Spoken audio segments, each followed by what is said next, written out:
the presentation tonight with a description by the journalist Robert Fisk of his experience in the Palestinian refugee camp in Shatila in 1982.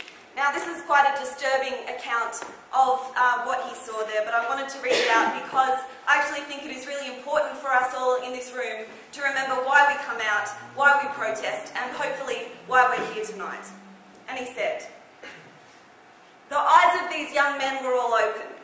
The youngest was only 12 or 13 years old. They were dressed in jeans and coloured shirts, the material absurdly tight over their flesh now that their bodies had begun to bloat in the heat. They had not been robbed. On one blackened wrist, a Swiss watch recorded the correct time, the second hand still ticking round uselessly, expending the last energies of its dead owner. On the other side of the main road, up a track through the debris, we found the bodies of 5 women and several children.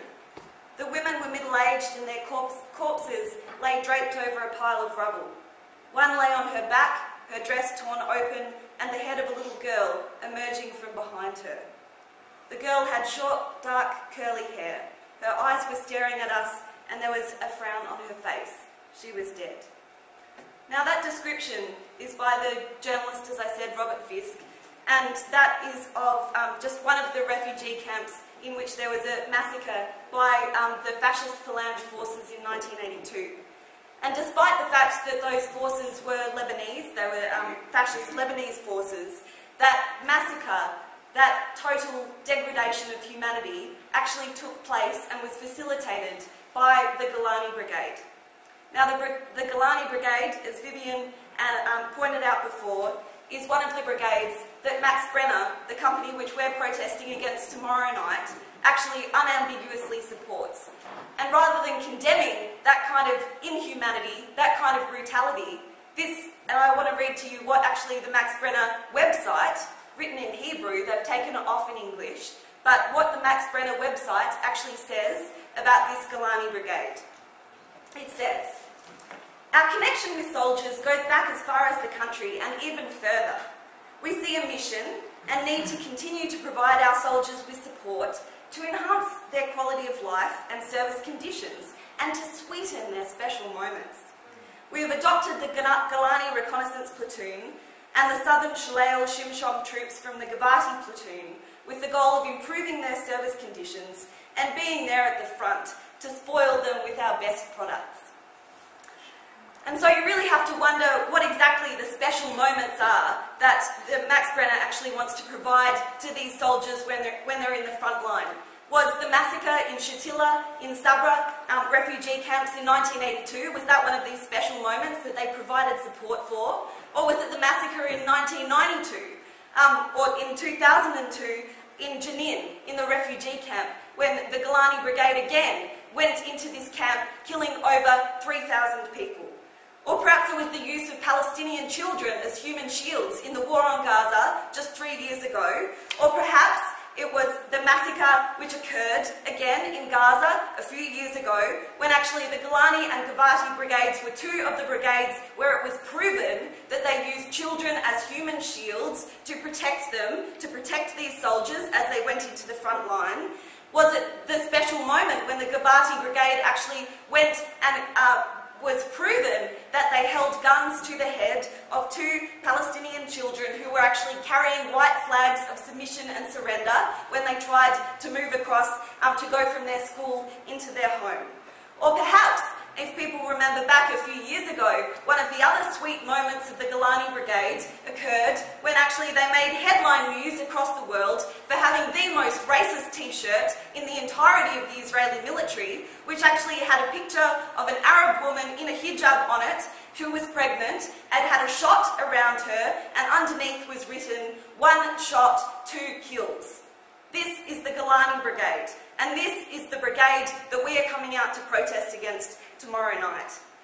Now, there are numerous more instances which have been reported by the Human Rights Watch, by Amnesty International and by the United Nations of absolute human degradation committed by these brigades and by the Israeli military in particular.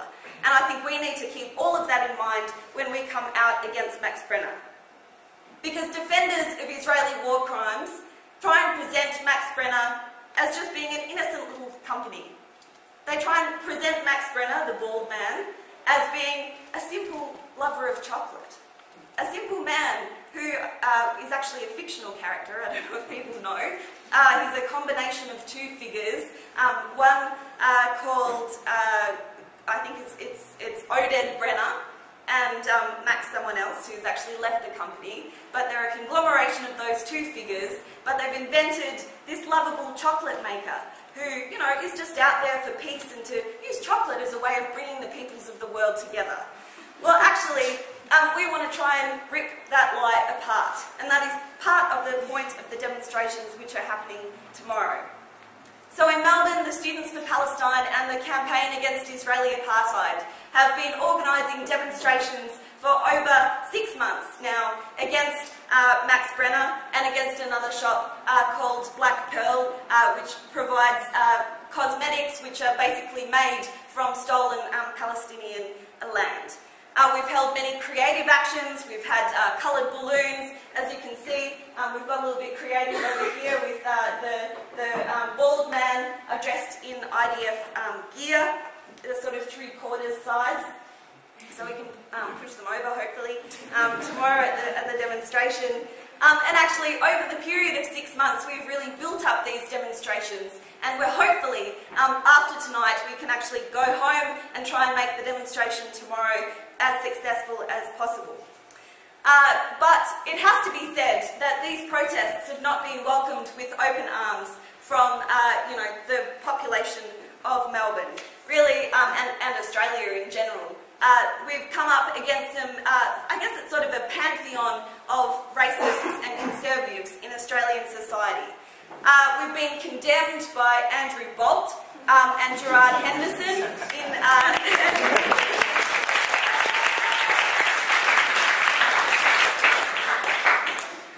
I feel loath to say newspapers, and so I'm going to say rags instead.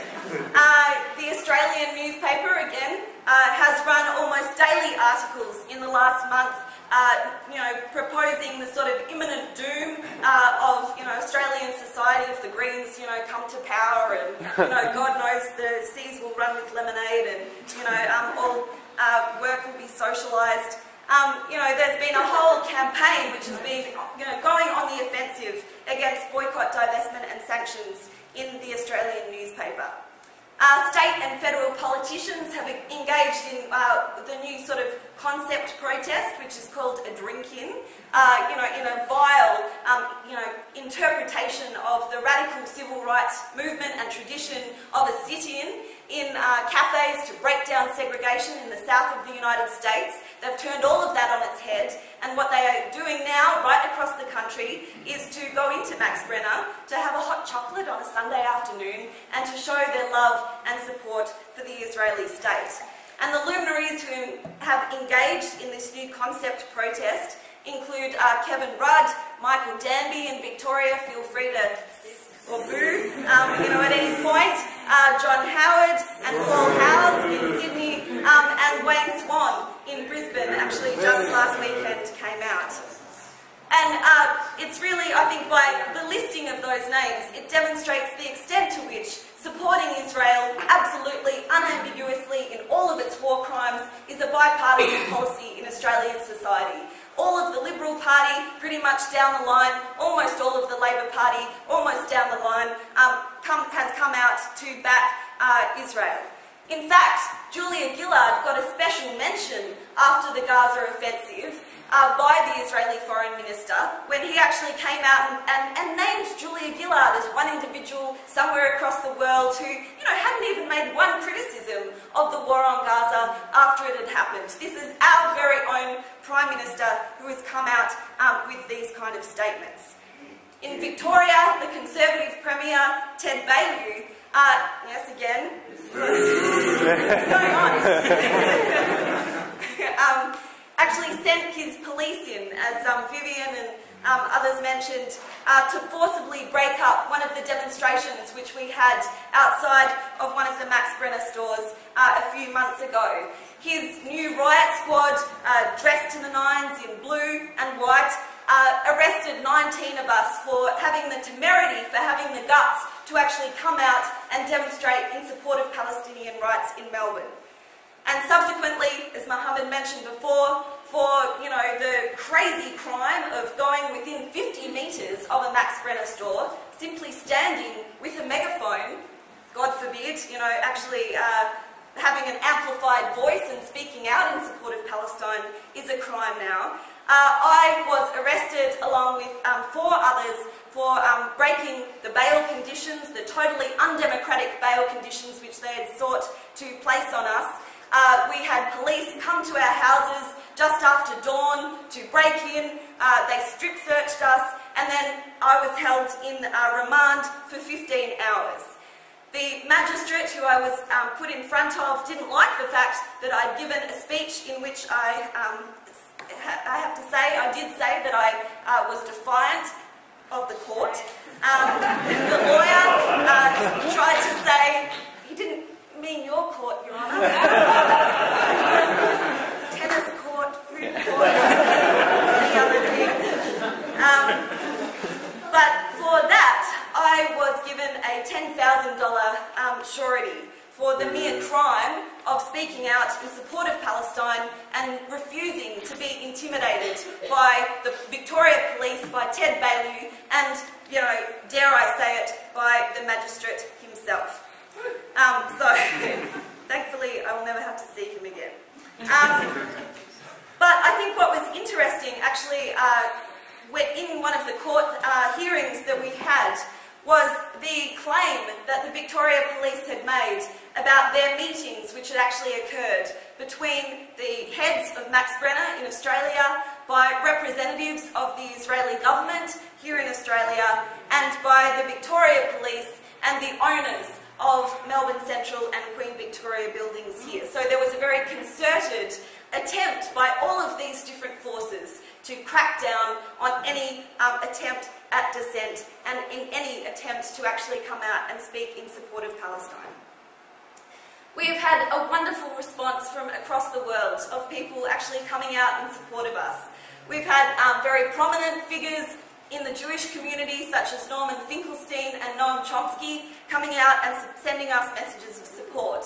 We've had other slightly lesser known figures, but who apparently are, reasonably well known amongst funky young things, such as the player in Fateless. I don't know, yeah. Anyone? It's a rap band or something.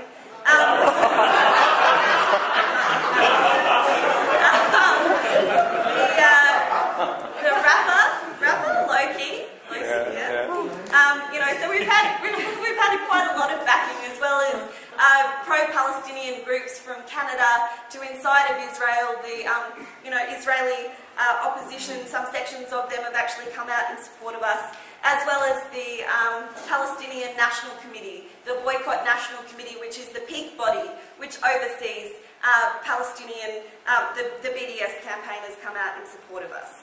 So, and as other people mentioned, there have actually been, mobilisations, I suppose, in support of us, and the demonstration which is coming out tomorrow night is an attempt to actually continue that process of both defending the right to protest, defending the right to speak out in support of Palestine in Australia, but also, condemning the forces which have come out against us.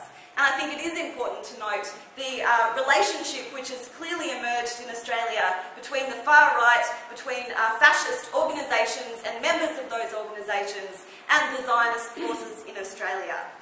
Well, I have to say, moving on to conclude, I think if we're starting to piss off some of those people, I think we must be doing something right. And I think we've clearly touched a nerve here. The hysteria and the scale of the response is obviously much more than about hot chocolate and defending the bald man. What we're doing is actually challenging those who desperately want to try and find some moral justification for a state that there is absolutely no moral justification for. But perhaps the biggest foe that we have yet to face is this man. People have seen this. This is Captain Israel, who is actually currently in a life and death battle between himself and his rather large biceps and the BDS snake. Now, I don't have all of the comic here, but this is just a recently released comic which details Captain Israel as the, the person who stands for justice and freedom, backed by American tanks, no doubt, and, the vile sort of Palestinian snake, which, is called the BDS snake. So hopefully we won't see him at the demonstration tomorrow night, although, seeing some of the Zionists dressed in that sort of garb might be enjoyable. But I think, all of that and the sort of hysteria which is coming out from the Zionist community across the world with regards to BDS is actually a real indication that, again, I think we're doing something right. Because what we're actually out here to do in coming out and protesting against Max Brenner, in coming out and protesting in support of the Palestinians, is trying to challenge the kind of narrative that Israel has developed for itself, which is as this plucky little nation, which deserves all the support it can get. When in reality, Israel is on the offensive. Israel is one of the biggest military powers in the Middle East, and it is backed by the biggest military power in the world, the United States. And on that basis, it needs to be defied. So we actually want to try and tear that veil of legitimacy from Israel. So just like in the anti-apartheid movement against South Africa in the 1970s, we want to try and build up our forces here today, and we need to remain defiant and determined, no matter which boys in blue we're facing, whether it's Captain Israel or the Victoria Police, because for us, neutrality is not an option. Just like the anti-apartheid activist Desmond Tutu said, if you are neutral in a situation of injustice, you have chosen the side of the oppressor. But more than that, we need to act on our convictions, and I really encourage absolutely every single one of you to come out tomorrow night at 5:30 at the State Library to protest against Max Brenner.